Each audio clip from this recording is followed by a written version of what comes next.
Welcome. You have reached review time with Imperial. Today's review will be the Amazon Video original Invincible, written by Robert Kirkman, the original writer of the Walking Dead series. Let's get into it.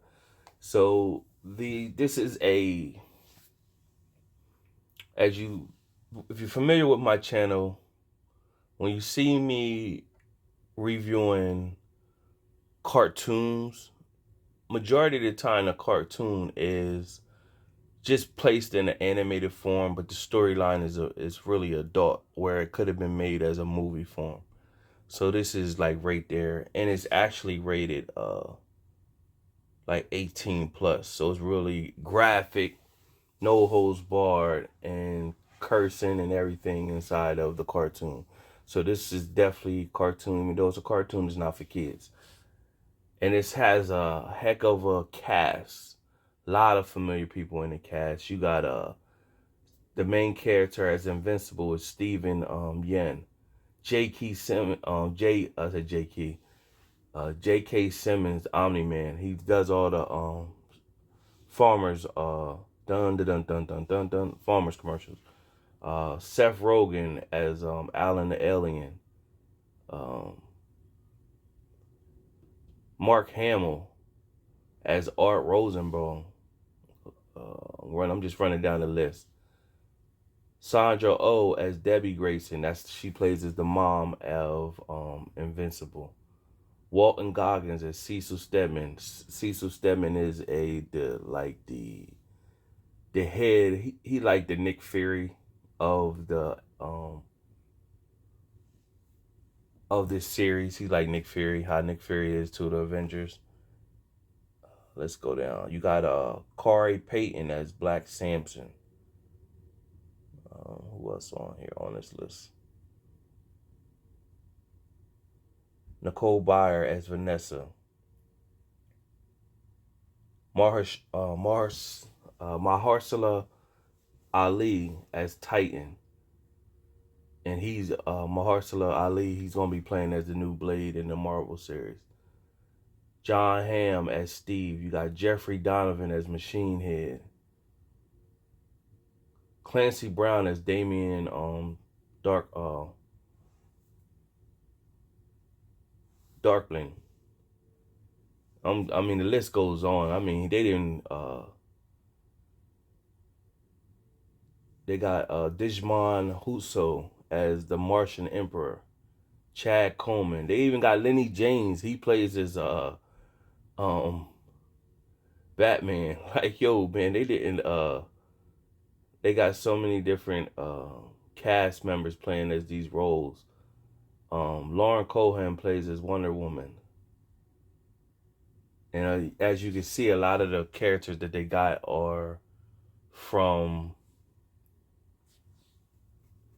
The Walking Dead, or whatever. So Robert Kirkman, he casted, a lot of people from The Walking Dead.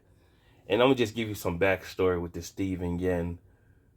He plays, of course, he's most known for, well, right now he has a movie called Namaria that's being nominated for an Oscar, and he's being nominated for Best Actor. So shout out to Steven Yen on getting his light. Now, the backstory when he was in Walking Dead, everybody know he plays as Glenn, and in the Walking Dead comic series, his character, fate was decided by Negan, who bashed his head in with a bat that had spikes on the bat or whatever. So when it actually came to the TV series, there was going to be a question: was they going to follow the comic or go a different route?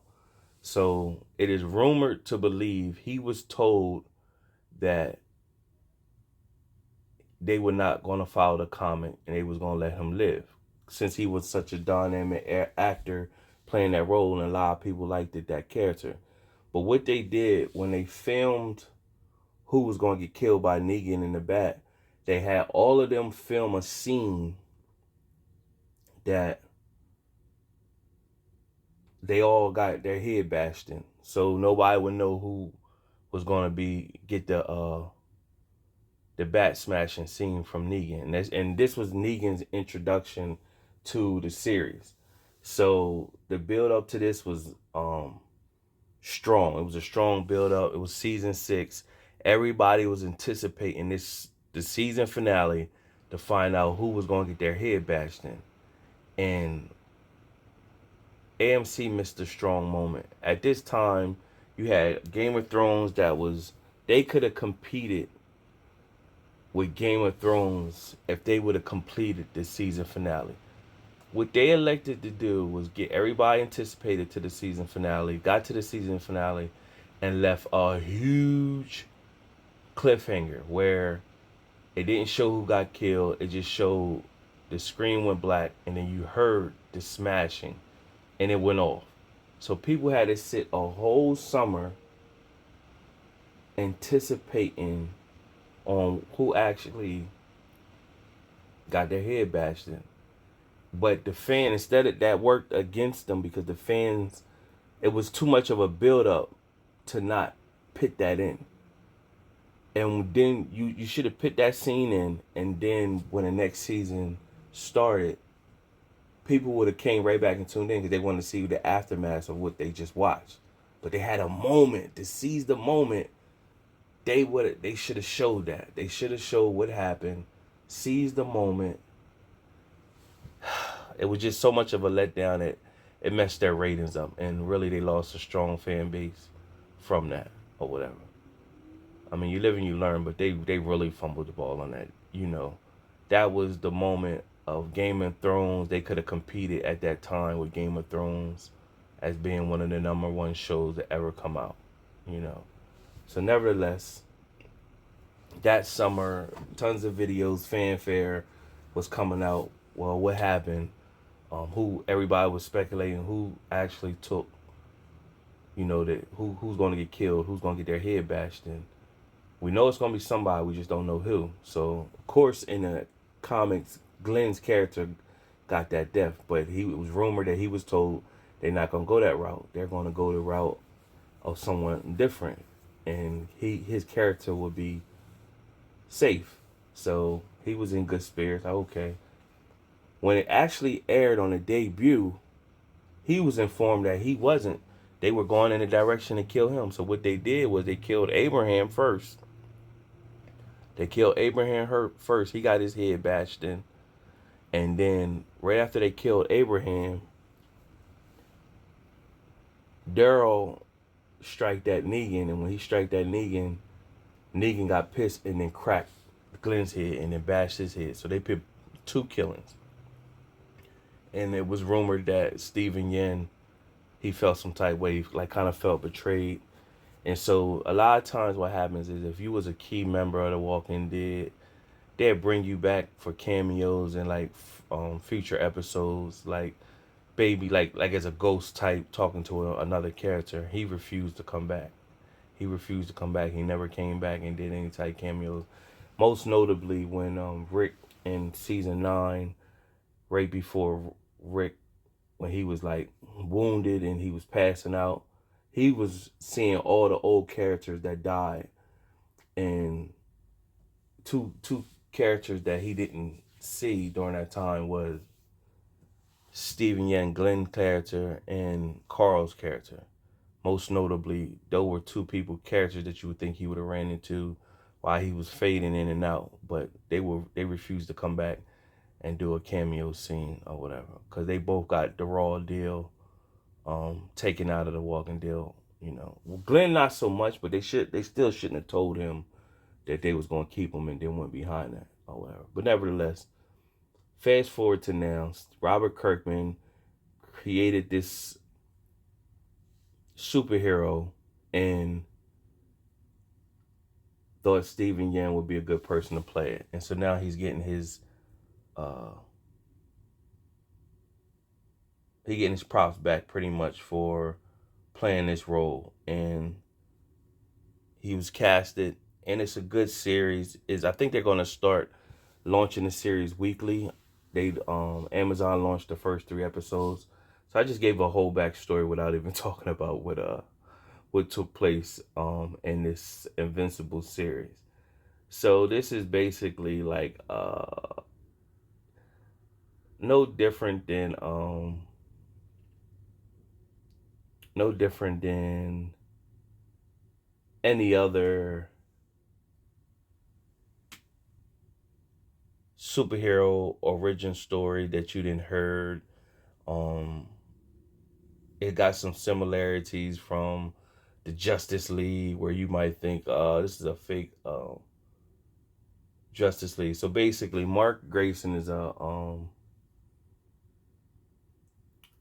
like a normal teenager. His father, Nolan, is the most powerful superhero on the planet, and his father, his name is Omni Man, and he got a origin story from like Superman, wherever planet they were from. The father was there. His people were to go around the planet, the different planets, and protect certain planets. So his planet to protect was Earth. So he comes to Earth, Lois Lane type situation, and he pretty much meets Debbie and has a kid with her. So for the longest, they don't know if Mark is going to get his powers. And so he's about to turn 18 and he hasn't got his powers yet. But he know who his dad is, and so the series starts off with you get to see the different characters that's inside of the world of this whole Invincible world. And they're pretty much was like the Justice League, like fake Batman, fake Wonder Woman, Thor type. The female version of Thor, she got a hammer.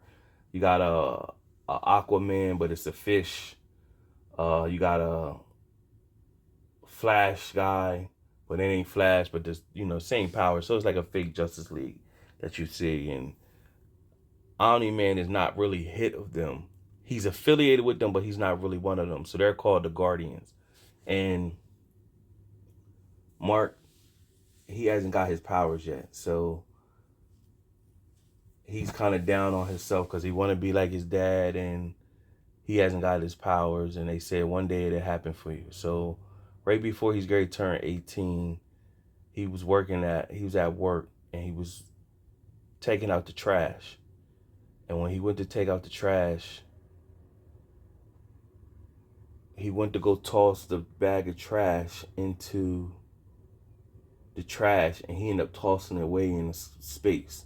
So he knew at that moment he was going to get his powers or whatever. So it was a bully at school harassing this girl named Vanessa, and when she harasses him, he steps up. The bully beats him up or whatever. But this is before his powers kicked in. So the next time he seen a bully harassing her, he stepped up again, and the bully went and punched on him, but it didn't affect him.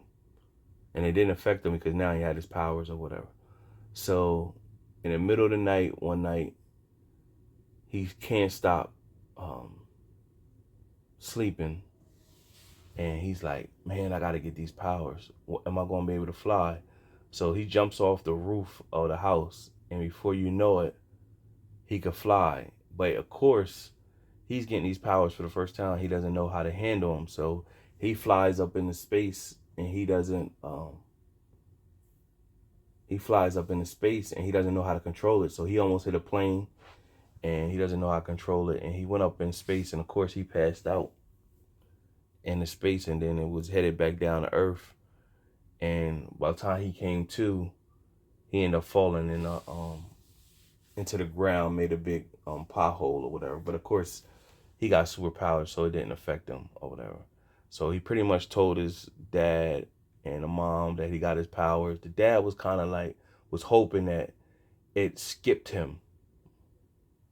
The dad was hoping it skipped him, but it didn't. So the dad said pretty much, I'm gonna take you out, and so I could teach you how to use your powers.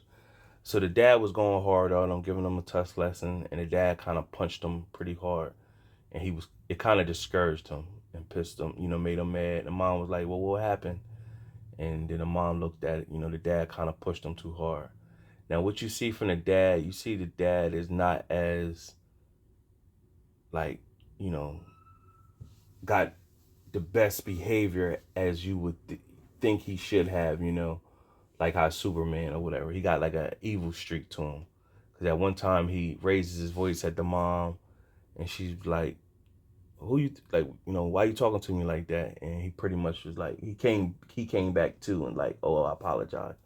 So you seen the mom was noticing some things. So the whole Guardians got this little wrist thing that alerts them, hey, come to their main location and we got trouble, it's emergency. So he shows all the Guardians is at different places all around the world.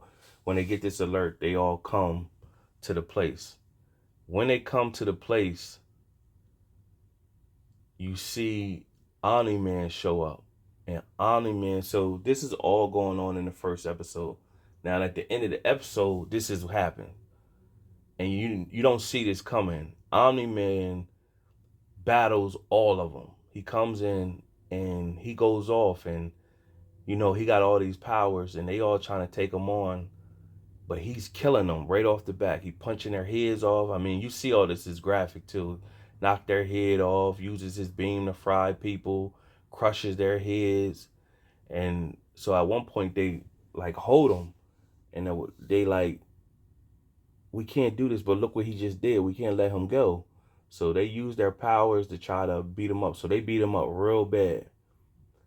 And he had just enough energy left to kill him though. So he ended up killing all the Guardians, but with the exception of one, he knocked his head off and they was able to recover his body. So now, like I said, the Nick Fury of the group, like what Nick Fury is to the Avengers, he comes in and he's pretty much like with his group. Now his group comes in, they're hitting, they are invincible. They got like stealth clothes on and they come in, they see this big horror scene and Cecil pretty much is like, hey, we gotta figure out what happened here. The whole Guardian just got wiped out and Omni Man is the only one living, so but he was unconscious. And when he was unconscious, before he got that situation happen, he had took his son to the guy that makes their costumes and everything. So now a situation is happening in the town they live in where these aliens is popping up. And when the aliens is popping up, he goes and help. And when he goes to help, he got his new costume on. He see this other group. Now, this other group is like what you would consider what the Teen Titans is to the Justice League. So they got their own little powers, and it's just like a spinoff of the Teen Titans, pretty much. And he goes and helps them with his powers, and he finds out that one of the girls in the group, she goes to his school. So they kind of click, but she got a boyfriend named Rex Explode, and her boyfriend pretty much is like arrogant, sleeps around with a lot of women, but she pretty much picks up with it or whatever. So her name is Samantha Eve. Her name's Samantha Eve, and Rex is her boyfriend. Then you have Kate Cha. Her name is Duplication, and she pretty much can duplicate herself. And then they got the lead person is Robot. He pretty much pitched the group together. So now Invincible, his dad said, you're pretty much going to be invincible. So that's how he got his name, inherited his name. And so you get to see him coming into his own. The dad is unconscious. And you find out nobody knows that the dad did what he did. When he comes back to, he basically he doesn't remember. He's playing the game like he doesn't remember anything, and he's remorseful. He like had his big speech.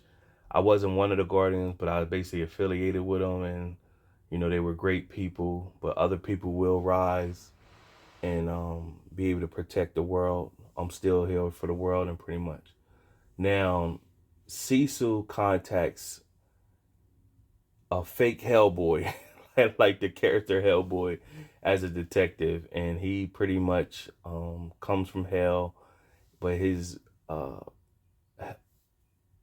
his way of giving back is to find out crimes.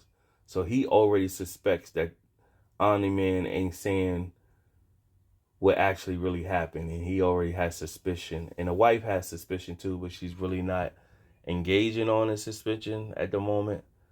And Stephen Yen, character Invincible, Mark Grayson, Vanessa likes him.